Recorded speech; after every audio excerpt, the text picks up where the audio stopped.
It's great to be in Limerick, and Limerick is one of my favourite places to read poetry. It's so friendly and so welcoming. I was just thinking on the way down how important Limerick has been to me in my writing, because I've been published in various sources in Limerick a number of times. I've read at various venues, including the old White House, which I think is back in use again. So I thought I'd begin with reading a poem from Revival, the magazine that was published here, and one of my first poems to be published was published in Revival. And this is an issue from 2010. And I notice in it, it includes the sadly late Kevin Higgins, and it also includes the late Knut Skinner. So this is my poem from there. It's called High Noon, after obviously the film. And the first line is an adaptation of a Bob Dylan first line, which is a coincidence, but a nice coincidence. High noon. There was this film I saw once in boarding school, the year of the Cuban Missile Crisis. I haven't stopped watching it since, the last time yesterday, just before the postman brought the invitation. They don't do telegrams anymore. I could play Will Kane at the drop of his gun. I perfected his expressions, especially that disenchanted look. I practiced that world-weary stride every day. I'm from the West, too. Hadleyville looks a lot like Coolani, though our railway station had no water tower, and I never saw anyone waiting for the noon train from Tubbercurry drinking from a whiskey bottle. The saloon customers reminded me of the men who mustered smoking at the church gate after second mass. I always stared straight ahead as I passed them, especially after serving mass, afraid they might be criticising the way I carried the cruets or my pronunciation of the Latin. My father took part in it, different roles over the years. He was a great man for roles, played the whole cast in his lifetime: outlaw, loner, lawman, sidekick. But I could never decide which role my mother was playing: the white lady in the wedding outfit or the dark one, getting out just before the showdown.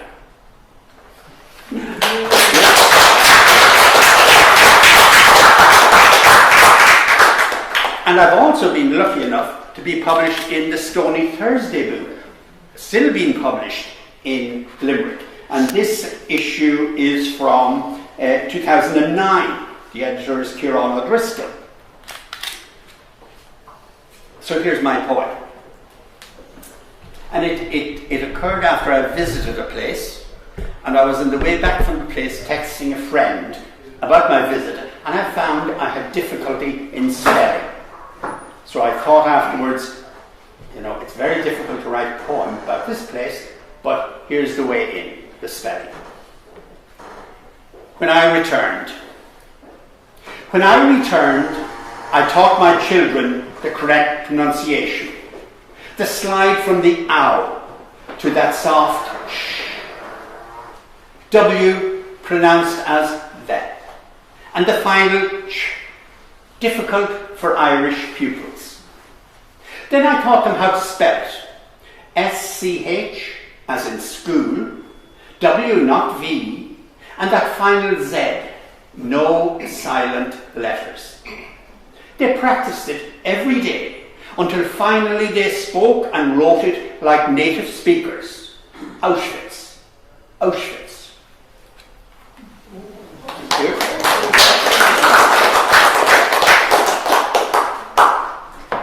And then, of course, Dominic published my second collection, The Age of Glass, in Limerick as well. So I'll read a couple of poems from that. This poem was occasioned by a visit to the Lake District, to Grasmere, where Wordsworth's Dove Cottage is, and there's a tea room there, sort of ye old English tea rooms, but they serve pizza there. And somehow I thought, that's just not right. And this is based on a true incident, but it has been, we poets change things slightly. So it's not quite true, but it is based on a true incident I witnessed while I was there. Irish poet at Grasmere. At the Dove Cottage tea rooms, they couldn't find the gentleman who ordered the spicy beef pizza. In vain, the serving girls scouted tables, argued, while the dish cooled and the cooks became embroiled. In desperation, one took command, called out his description: solitary, tall, balding, bearded, handsome.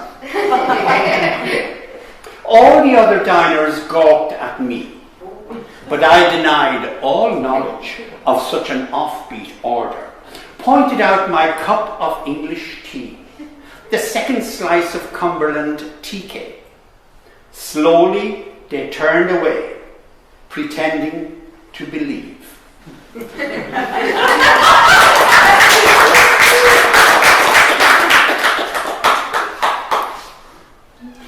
This poem was written for a grandchild. A grandchild who had been born in Australia, in Perth, Australia, and came home on holidays for a brief holiday. And one day, his mother, my daughter, finally decided to leave the child with me and trust me with my grandchild, while she and my wife went on a shopping spree. So I grabbed the chance to look after this child. And of course, your daughter doesn't really trust you with her son. For some reason, you've raised her well, but she still does not trust you, partly because, I don't know, she remembers something? Or because you're a man? I don't know. But she didn't. But I was in charge, finally. So it's called Under Surveillance. The monitor shows him on his right side, hands tight together, placid, a slight rise and fall of his chest. Queries by text from the shopping centre: stirring, crying, up yet? Keep my eyes fixed on the screen. 16 minutes later, he stirs, wakes, stares at something bright, deflating balloons or shelf of bears. I come alive, prepare the baby bottle, 5 spoons of formula, microwave for 20 seconds. After his feed, we gurgle nonsense, swap giddy laughs, brief glee in each other's company. In reply to awake, ounces, nappy, I take and send a selfie. 2 males, both happy, one ecstatic.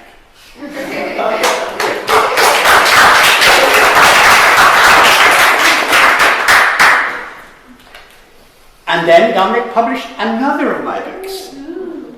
I know. And this is, he's great. And this is Troubles, which is the most recent collection, and it's obviously for sale down there. And it's to do with what we were commemorating.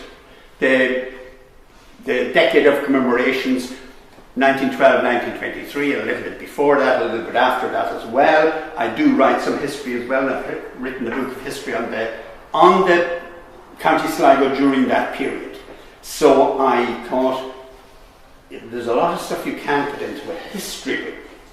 So I said I'll put it in as poetry instead and see if it works. So I think it worked really well. Now here's a poem which is written from the point of view of the historian, feeling a little bit sore about all these singers and ballad singers who can really write any sort of stuff about history. And it doesn't have to be true. Whereas if you're a historian, a serious historian, you've got to have your footnotes, you've got to have your references, everything has to be referenced, so you can't write, rubbish. So it's called The Ballad of the Ballad Singer. His finger-picking wailing sounds so smooth, his reputation's held in high repute. While historians have to search for truth, the ballad singer lies. The heroes of his stories have passed away. He makes sure their words are heard today. Come and listen, sympathise, be led astray by the ballad singer's lies. What happened in the past is black and white. They were wrong and we were right. The only way to freedom is a bloody fight. The ballad singer lies. Ignore the complexities of history. Disregard his promotion of bigotry. Treat all our problems with simplicity. The ballad singer cries. So join the brotherhood's eternal plot. Sing of death and danger and diddly squat. Each one of us deserves a Camelot. The ballad singer cries. Distrust all ballads, including this one. They try to teach you what has to be done. Their rhymes are easy, their wisdom's homespun, but we ballad singers lie.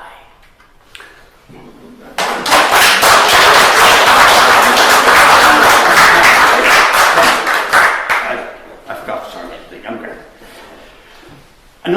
When I was researching the history of Sligo during the War of Independence, I discovered an amazing fact, which was that the British Army in Boyle, County Roscommon, were communicating with the RIC in Ballymote, which is across the Curlew Mountains, by carrier pigeon. And that shocked me. How did they win the First World War? Using carrier pigeons. And what they used to do was send a little Ford truck, very small, with a bunch of pigeons to Ballymote every now and then the pigeons were sent back with messages. And then, even better than that, the IRA ambushed one of the pigeon lorries, set it on fire. Some of the pigeons died and a lot of them escaped. The two drivers surrendered and they were sent back to the barracks. So there was no one killed apart from a few pigeons. But it seemed like an amazing thing to happen during the War of Independence, like an ambush on a pigeon lorry. Anyway, I said there's a poem there. So I wrote the poem from the point of view of the pigeons, obviously. And the funny thing about it, I thought, was, okay, so the pigeons were released. So what did they do when they were released? Well, they went back to base. And in a way, there's a parallel there with, we got our freedom, whatever it was in 1922, 23, and in a way, the state that came out of that wasn't all that different from what was there before, and say what Ireland was like in the British Empire. Pigeons, Curlew Mountains, 30th of June, 1921. We are the flying squad, requisitioned from racing, to play our part in the suppression of disloyalty. Twice a week, our hampers are bumped in a Ford from Boyle to Ballymote with a military escort. Then, in turn, we fly scraps of urgent paper in metal capsules back across the mountains. Bridge at Temple House demolished. Collooney Road trenched in 3 places. Big attack expected any day now. We love that flight. The clear air high over tidy homesteads where humans sit by firesides reflecting on freedom. The westerlies driving us on over brown blanket bog and red sandstone outcrops to the welcome in the familiar loft. No danger, except the odd hen harrier and that hill farmer who kept his shotgun and takes us for wood pigeons. Today, somewhere on a twisting road in the bleak heather, they ambush us, shoot out the engine. Our meek escorts surrender, and the victors set the car alight, throw open our hamper lid, fire on us. Some give their lives for king and country. Others make their escape, dashing for freedom into the neutral air, then fly southeast, straight back to base.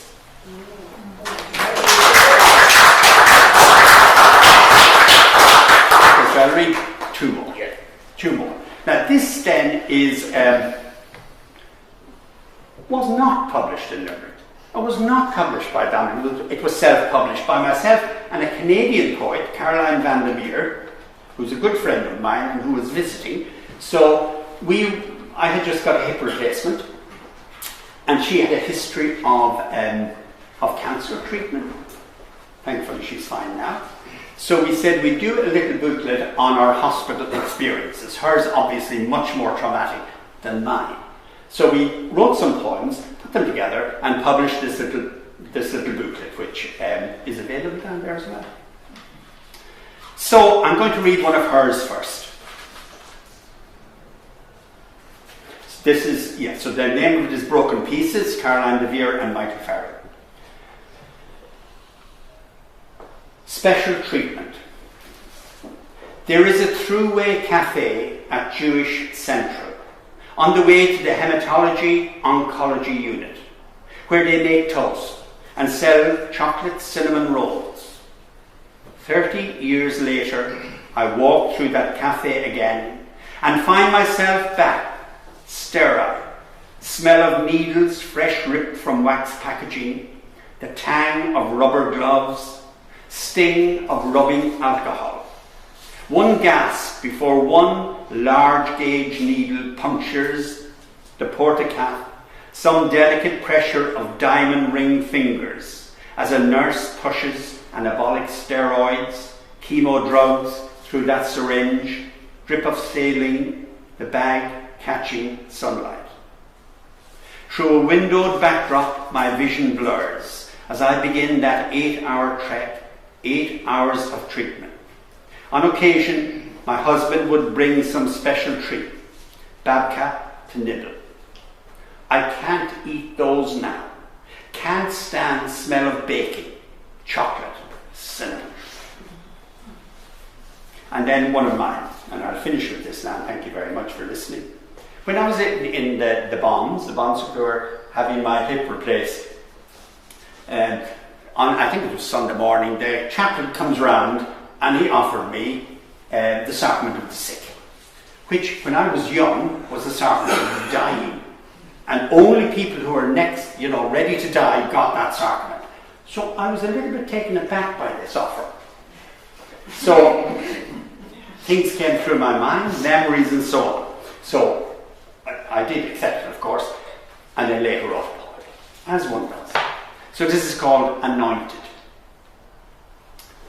The old people cross themselves and whisper across a half door. The priest was sent for, unaware that we silent children understand. I call up the exotic words of our catechism, extreme unction, with images of shawled great-grandmothers and youthful tragedies. One Christmas, the American do-wells sent home an olive wood set with a brass crucifix on the lid, candle holders and holy water well. I saw it at their grandmother's deathbed and their father's. I have no idea where it's gone, but long for its comfort on my bedside locker. So when recovering from my hip replacement, the Franciscan asked me, I was taken aback, but agreed, responded, the gentle oil, my anointing.